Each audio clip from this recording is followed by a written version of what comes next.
We heard off the top, Jamie Dimon in short saying he doesn't think that the Fed's rate hikes matter much on a grander scale, but they certainly impact housing. The home builder stocks are trading lower today, adding to their declines over the past week. For more on his take on the housing sector, let's bring in Stephen Kim. He's Senior Managing Director of Home Building Equity Research at Evercore ISI. Stephen, it was not a pretty period for the home builder. It turns out they hate lower interest rates.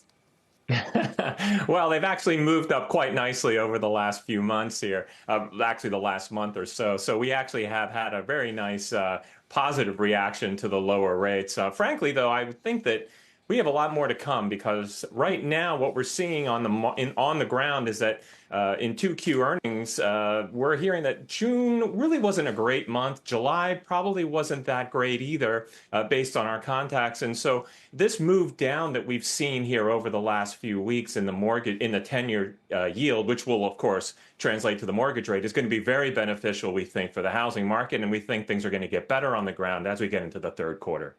They could get better overall, but could they get worse? Look, the builders have benefited so much from short supply, being able to buy down rates, low inventory, relatively affordable home prices. The premium, I think you've pointed this out, they used to command is pretty much gone. Does all of that reverse or start to reverse now?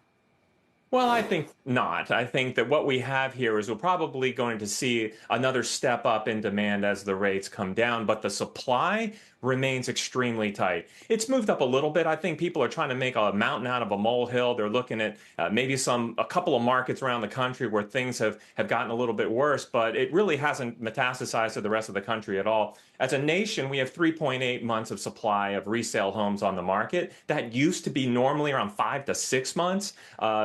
It got as low as 3 months or so. But at 3.8 months, we're going to still see a very tight market. You're not going to see a lot of pressure on home prices. And with demand improving, with the rates coming down, we think third quarter is looking to be a pretty good period. What would a half-point interest rate cut in September and maybe a further cut or two for the remainder of the year mean for the housing business?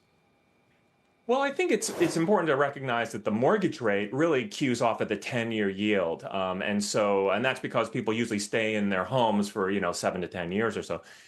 As a result, the 10-year yield is really what matters. And the 10-year yield obviously anticipates a lot of the Fed cuts. So the Fed cut per se probably won't impact the mortgage rate when it actually comes.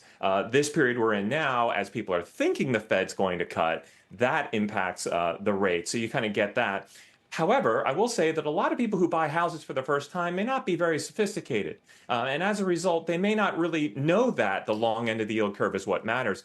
So when they hear that, oh, the Fed is actually cutting rates now, that may actually drive more traffic to the doors of the home builders. That's something to watch out for. We are seeing that there's a lot of psychological barriers to the buyers right now. People think it's all math, but I've said many times, it's not just math, it's mental when you're talking about home buyer demand, particularly first-time buyers. So the Fed actually cutting rates may not change the mortgage rate that much, but it might get people off their couch and into the doors of the home builders.